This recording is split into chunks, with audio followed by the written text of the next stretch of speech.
-40. That is not a number you read. That is a number you feel. It enters through the nostrils first, freezing the moisture inside your nose into tiny crystals that crack when you breathe. Then it hits your eyes, and the tears that form to protect them begin to solidify at the corners. Your fingers stop responding within minutes. Not gradually, suddenly. One moment you can grip your spear. The next, your hand is a useless claw of white flesh. And the wind. The wind does not blow at -40. It cuts. It strips the heat from your body the way a blade strips bark from a birch tree. Layer by layer, relentlessly, until there is nothing left but a trembling core of meat and bone that the cold is coming for next. Now place yourself on a mountain. Not a gentle slope with a marked trail and a warm cabin waiting at the bottom. A Norwegian mountain in the dead of January, 1206 AD. No trail, no cabin, no map. The snow is not falling. It is being hurled sideways by gusts that reach 60, 70, 80 kilometers per hour. You cannot see your own hand in front of your face. The world has become a white, screaming void, and you are standing in the middle of it with nothing but animal hides wrapped around your body, 2 wooden planks strapped to your feet, and a baby pressed against your chest. A living, breathing, 18-month-old baby. And if you stop moving, even for 10 minutes, both of you die. This is not a legend. This is not a saga embellished by poets 300 years after the fact. This happened. 2 men, whose names survived almost a millennium of history, carried a future king through what historians and meteorologists now believe was one of the most savage winter storms to ever strike Scandinavia in the medieval period. Their names were Torstein Skevla and Skjervald Skrukka. They were not knights in gleaming armor. They were not heroes from a tapestry. They were Birkebeiners. And to understand what that word means, you first need to forget everything you think you know about medieval Scandinavia. Forget the horned helmets. The Vikings never wore them. Forget the image of proud, blonde warriors feasting in golden halls. By 1206, the so-called Viking Age had been dead for over a century. What remained was something far less romantic and far more brutal. Norway in the early 13th century was not a unified kingdom. It was a bleeding wound, a country tearing itself apart through a civil war that had already lasted nearly 100 years. Generation after generation of Norwegians had grown up knowing nothing but factional violence, burned farms, murdered relatives, and shifting allegiances that could get you killed overnight. On one side were the Baglers. They were backed by the church, by wealthy landowners, by the old aristocracy that clung to power through bishops and silver. On the other side were the Birkebeiners, and this is where the name tells you everything. Birkebeiner means birch-leggers. It was an insult. It meant these men were so poor, so destitute, so broken by war and famine, that they wrapped their legs in birch bark because they could not afford leather boots. They were the dispossessed, the landless sons of burned farms, men who had nothing left to lose except the cause they had chosen to die for. And in the winter of 1206, that cause had a face, a tiny, fragile, impossibly vulnerable face. His name was Haakon Haakonsson. He was the illegitimate son of King Haakon III, who had died under suspicious circumstances just a few months after the boy was born. Some whispered poison, others said illness. It did not matter. What mattered was the blood in the child's veins. He was the last living heir of the Birkebeiner royal line, and the Baglers knew it. They wanted the child dead. Not captured, not hostage, dead. Because as long as that boy drew breath, the Birkebeiner cause had a future. And the Baglers intended to bury that future in the snow. The boy had been hidden in Lillehammer, a small settlement in the Gudbrandsdalen Valley, but word had leaked. Bagler scouts were closing in. There was no army to protect the child, no fortress to shelter him. The only option was to run, to take the baby and flee east over the Scandinavian mountain range, through the heart of winter, to the safety of Birkebeiner-held territory in Nidaros, modern-day Trondheim. The distance was over 200 kilometers, through mountain passes that even experienced travelers avoided in summer. In the depths of January, it was a death sentence. And yet, 2 men volunteered. Let me tell you what that journey actually looked like. Not the sanitized version, not the commemorative ski race that modern Norwegians run every March in their honor, with Gore-Tex jackets and GPS watches and warm soup at the finish line. The real thing. Torstein and Skjervald left in the dark. They had to. Daylight in central Norway in January lasts barely 6 hours, and even that is a pale gray imitation of light that barely penetrates the cloud cover. They traveled on skis, which in 1206 were not the sleek, engineered instruments of modern sport. They were rough planks of pine or birch, sometimes over 2 meters long, with leather bindings that attached to simple rawhide shoes. One ski was often longer than the other, designed for gliding, while the shorter one was used for pushing. There were no poles as we know them. They used a single long staff, a wooden stick that served as both propulsion and brake. The baby was wrapped in furs and strapped to the chest of one man, likely Torstein, while Skjervald scouted ahead. The technique of carrying an infant while skiing over mountainous terrain is almost impossible to imagine today. Every fall risked crushing the child. Every gust of wind threatened to rip the bundle from the carrier's body. And the cold. The unrelenting, murderous cold. Here is what happens to a human body at prolonged exposure to -30 or -40. First, the blood vessels in your extremities constrict. Your body is making a calculated decision. It is sacrificing your fingers, your toes, your ears, your nose, to keep your organs alive.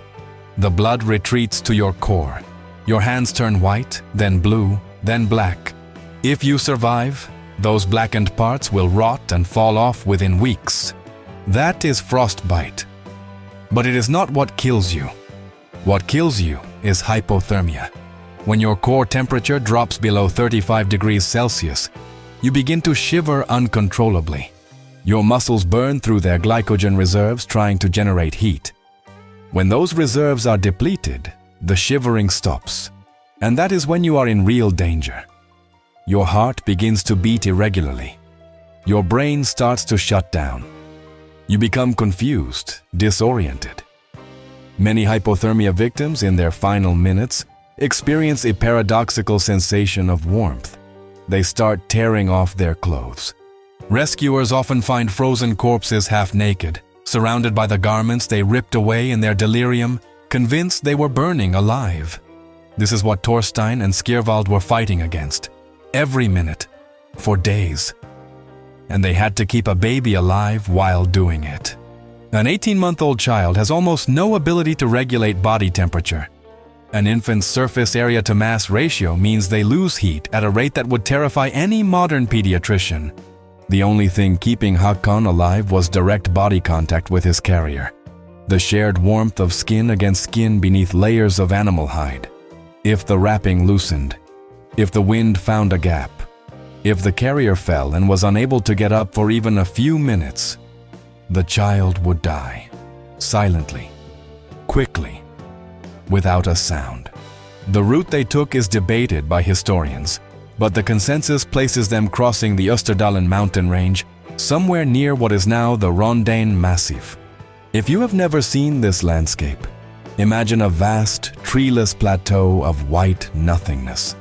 No shelter, no trees above the timberline, no rocks large enough to break the wind. Just an endless, howling expanse, where the boundary between earth and sky dissolves into a single wall of driven snow. Modern Norwegian soldiers train in these mountains for Arctic warfare. They carry high-tech equipment, thermal sleeping bags, emergency transponders, and calorie-dense rations calculated by nutritionists. Torstein and Skjervald had dried fish, if they were lucky, and whatever heat their own starving bodies could produce. I say starving deliberately. The Birkebeiners were not well-fed warriors. These were men who came from the lowest rungs of Norwegian society. The Norway of 1206 was not the wealthy, oil-rich nation of today. It was one of the poorest regions in Europe. The average Norwegian farmer in this period worked from dawn to dusk to produce barely enough barley and oats to survive the winter. Crop failures were common.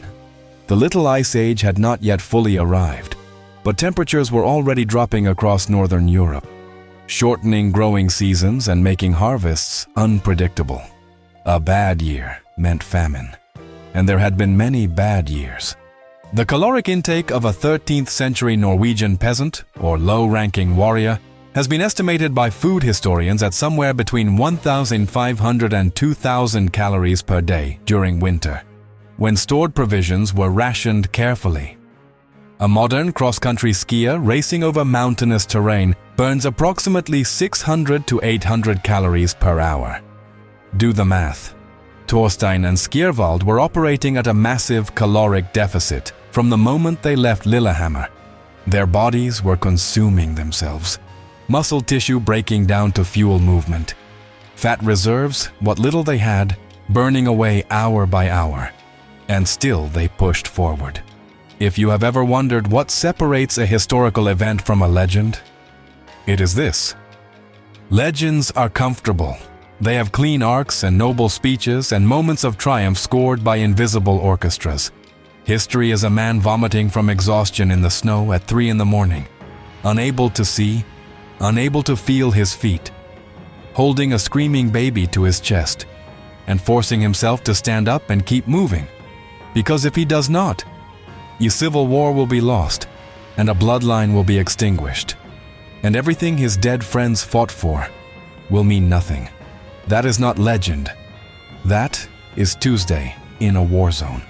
The blizzard that struck them on the mountain crossing was not an ordinary storm. Norse chronicles, particularly the Sverris saga and the Hakonar saga Hakonarsonar, written by the Icelandic historian Snorri Sturluson within decades of the event, describe conditions so severe that even the local mountain dwellers considered the storm unprecedented.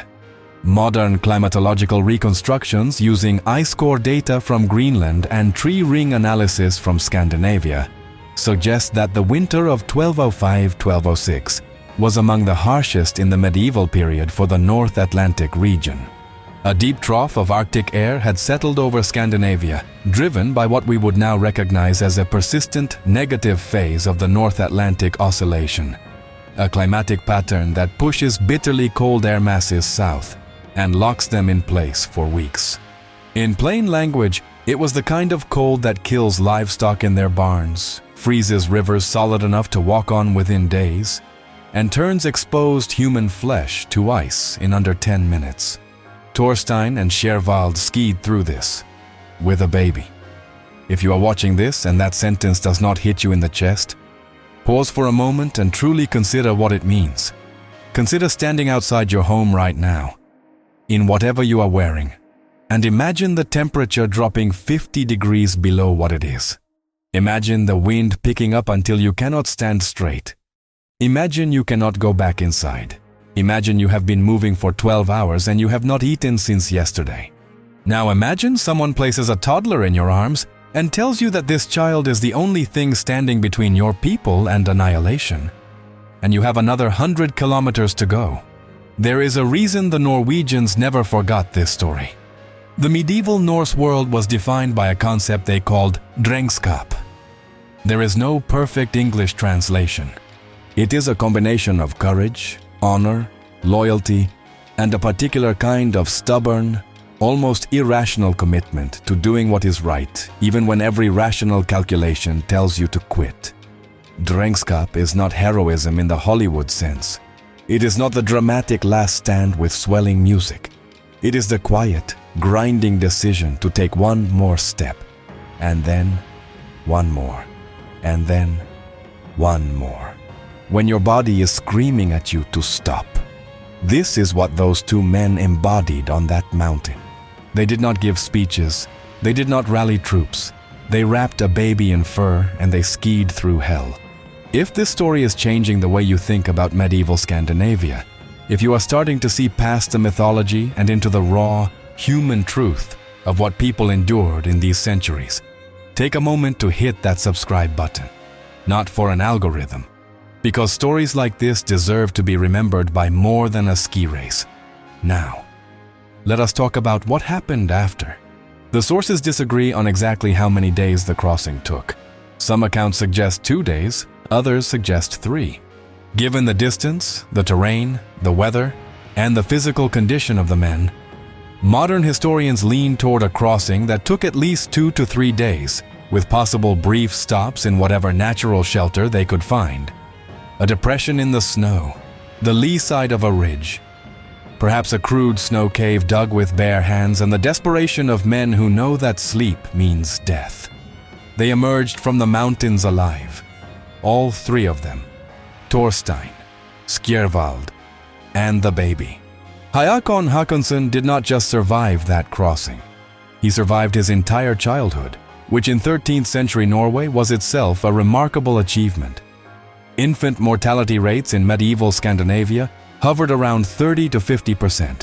1 in 3 children did not live to see their 5th birthday. Disease, malnutrition, violence, accidents. The world was a relentless machine designed to kill the young. But Haakon lived. And he did not merely live. He became king. Haakon Haakonsson was crowned King of Norway in 1217 at the age of about 13. He would go on to reign for 46 years, one of the longest reigns in Norwegian history. Under his rule, the civil war that had torn the country apart for over a century finally ended. He unified Norway. He professionalized its government, modeled in part on the administrative systems of England and France. He extended Norwegian sovereignty to Iceland and Greenland. He commissioned the translation of French romances and European literary works into Old Norse, fostering a cultural renaissance that brought Norway into the mainstream of European civilization. He built, he organized, he transformed a broken, feuding collection of factions into something that resembled a modern state. All because 2 men refused to die on a mountain. This is the part of history that never makes it into the textbooks. The hinge moments. The tiny, fragile human-scale decisions that redirect the course of entire civilizations. If Torstein had fallen and not gotten up, if Skjervald had lost the trail in the whiteout, if the baby's wrapping had come loose for 15 minutes on that exposed plateau, Norway as we know it would not exist. The consolidation of Scandinavian power that shaped Northern European politics for centuries would have unfolded differently. The colonization of Iceland and Greenland under the Norwegian crown, which would later play a role in the European discovery of North America, might never have happened. All of it balanced on the body heat of 2 exhausted men and an infant's will to breathe. History loves to credit great men and great battles. We remember the dates of treaties and the names of conquerors. But we forget the unnamed moments of raw survival that made those treaties and conquests possible. We forget that before there was a King Haakon IV, there was a screaming baby in a blizzard. Before there was a unified Norway, there were 2 frostbitten men on birch-bark skis who simply refused to stop. Consider for a moment your own life. The warmth of your room, the light of the screen in front of you, the effortless abundance that surrounds you. You did not ski through a mountain blizzard to earn any of it. None of us did. We inherited a world built by people who suffered in ways we cannot truly comprehend. People who carried unbearable weight through unlivable conditions because they believed that what they carried mattered more than their own comfort, more than their own survival. Torstein Skevla and Skjervald Skrukka are not household names. You will not find them in most world history textbooks. They do not have Hollywood films or best-selling novels dedicated to their story. What they have is a ski race. Every year in March, over 12,000 people strap on cross-country skis in Rena, Norway, and race 54 kilometers to Lillehammer. retracing the route in reverse, carrying a small backpack that weighs 3.5 kilograms to symbolize the weight of an infant prince. The race is called the Birkebeiners. It has been held since 1932. Participants must carry the pack for the entire distance. If you drop it, you are disqualified. 3.5 kilograms, in a modern ski suit, on a groomed trail, with aid stations and medical teams and helicopters on standby. Torstein and Skjervald carried a living child, in animal hides, through an unmarked wilderness, in the worst storm in a generation, with no one coming to help. That is the distance between memory and reality, between commemoration and truth, between the story we tell and the story that was lived. The next time you hear about the medieval world and picture knights and castles and romantic quests, remember this instead. Remember 2 men with birch bark on their legs, blind with snow, half dead from cold and hunger, carrying a baby through the dark. Remember that the survival of nations sometimes depends not on armies or alliances, but on whether one human being can convince their freezing, failing body to take one more step. Remember that sometimes the greatest act of defiance in human history is simply refusing to lie down. If this story moved you, if it changed even slightly the way you understand the past and the people who built it, share it. Not for me, for Torstein, for Skjervald, for a baby who became a king because 2 men decided that the cold would not win. Not today. The mountains are still there. The wind still howls across those plateaus every January. The snow still falls in sheets so thick you cannot see your hand, but the birch leggers are gone. Their bones dissolved into the soil of a country they saved. And all that remains is the story. Do not let it disappear.